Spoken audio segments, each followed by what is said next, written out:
ఈ మధ్యకాలంలో ప్రపంచవ్యాప్తంగా ఉన్న క్రైస్తవ సమాజంలో ఒక కొత్త బోధ తీవ్రమైన కలకలం రేపుతోంది.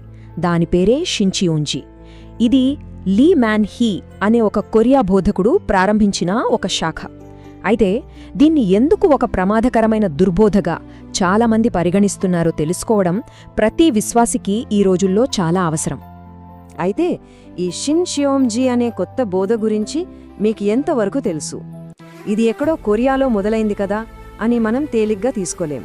ఎందుకంటే ఇదిప్పుడు మన మధ్యలోకి, మన సంఘాల్లోకి చాలా వేగంగా వచ్చేస్తుంది. బహుశా మనకు తెలియకుండానే ఇది మన సంఘంలోకి కూడా ప్రవేశించి ఉండవచ్చు.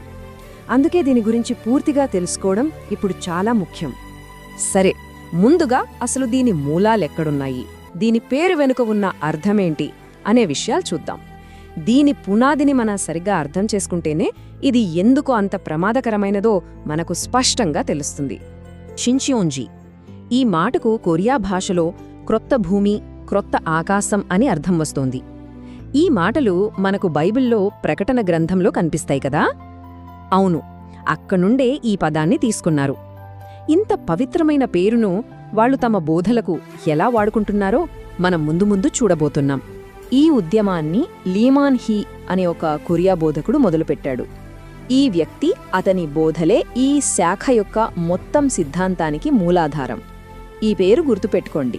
సరే, కొరియాలో ఎప్పుడో మొదలైన ఈ ఉద్యమం ఇప్పుడు మన ప్రాంతానికి ఎలా వచ్చింది, ముఖ్యంగా మన తెలుగు రాష్ట్రాల్లోకి ఎలా చొరబడి తన మూలాలను ఎలా విస్తరింపజేసుకుంటోందో మనం గమనించాలి.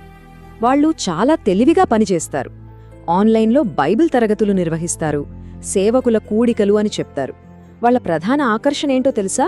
ప్రకటన గ్రంథంలోని రహస్యాలు మాకు తప్ప ఇంకెవ్వరికీ అర్థం కావు, మేమే దాన్ని సరిగ్గా వివరిస్తాం అని చెప్తూ సత్యం కోసం ఎదురుచూస్తున్న వాళ్లను చాలా సులభంగా ఆకట్టుకుంటున్నారు. ఇప్పుడు నేను చెప్పబోయే సంఖ్య వింటే మీరు నిజంగా ఆశ్చర్యపోతారు.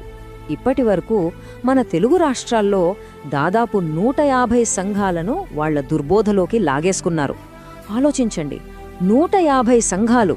ఇది కేవలం ఒక అంకె కాదు, ఇది మన సమాజంలో వ్యాపిస్తున్న ఒక పెద్ద ఆధ్యాత్మిక ప్రమాదానికి సంకేతం. ఇక అస్సలు విషయానికొద్దాం. ఇంతకీ ఈ శాఖను స్థాపించిన లీమాన్ హీ ఏం బోధిస్తాడు? అతను తన గురించి తాను ఏం చెప్పుకుంటాడో వింటే మీకే అర్థమవుతుంది అసలు సమస్య ఎక్కడుందో. అతనేమంటాడంటే, ప్రకటన గ్రంథంలో యోహానుతో పాటు ఉన్న దూతను నేనే. ఆ గ్రంథాన్ని మీ అందరికీ వివరించడానికే ఇప్పుడు నేను లీమాన్ హీగా భూమి మీదకొచ్చాను. ఇది అతను చేసే మొదటి విచిత్రమైన వాదన. అంతేనా? కాదు, మరోసారి ఏకంగా నేనే అపోస్తలుడైన యోహానును అని కూడా అంటాడు. చూడండి, ఒకసారి దూత అంటాడు, ఇంకోసారి యోహాను అంటాడు. ఈ మాటల్లోనే ఎంత గందరగోళం, ఎంత అహంకారముందో స్పష్టంగా మనకు తెలిసిపోతుంది. మరి ఇలాంటి అబద్ధపు పునాది మీద వాళ్ళు దేవుని వాక్యాన్ని, ప్రత్యేకంగా ప్రకటన గ్రంథాన్ని ఎలా తమకు అనుకూలంగా మార్చేస్తున్నారో ఇప్పుడు చూద్దాం.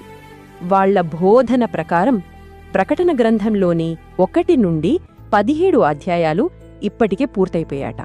అసలు ఆశ్చర్యమేంటంటే అవన్నీ కొరియా దేశంలోనే నెరవేరాయట. ప్రస్తుతం మనం 18వ అధ్యాయంలో ఉన్నామని వీళ్లు చెప్తారు. ప్రపంచం కోసం రాసిన ప్రవచనాలను కేవలం ఒక దేశానికి, ఒక ప్రాంతానికి ఎలా ఆపాదించగలరు? ఇక వీళ్ళ బోధల్లో మరో కీలకమైన, చాలా వివాదాస్పదమైన విషయముంది. అదేంటంటే, పరలోకానికి వెళ్లేది కేవలం 1,44,000 మంది మాత్రమేనట. మరి ఆ 1,44,000 మందిలో ఒకరిగా ఉండాలంటే ఏం చేయాలి? దానికి వాళ్ల సమాధానం ఒక్కటే: షిన్చియోంజి శాఖలో సభ్యులుగా చేరాలి. అప్పుడు మాత్రమే మీరు ఆ ప్రత్యేక గుంపులో చేరగలుగుతారు. అంటే వాళ్ల ప్రకారం రక్షణ అనేది క్రీస్తులో కాదు, వాళ్ల సంస్థలో ఉందని చెప్తున్నారు.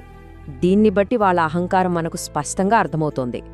వాళ్ల దృష్టిలో ప్రకటన గ్రంథం గురించి తెలిసింది వాళ్ళకి మాత్రమే. ఆ విషయం తెలియని మిగతా క్రైస్తవులందరినీ వాళ్లు భ్రష్టులు అని పిలుస్తారు. అంటే పనికిరాని వారని వాళ్ల ఉద్దేశం. ఇదంతా విన్న తరువాత మనం చివరిగా ఒక హెచ్చరికతో ఈ విషయాన్ని ముగిద్దాం. ఈ బోధనను తేలికగా తీసుకోవడం వల్ల విశ్వాసులకు ఎంత తీవ్రమైన నష్టం జరుగుతుందో అర్థం చేసుకోవాలి. అసలైన ప్రమాదం ఏంటో తెలుసా?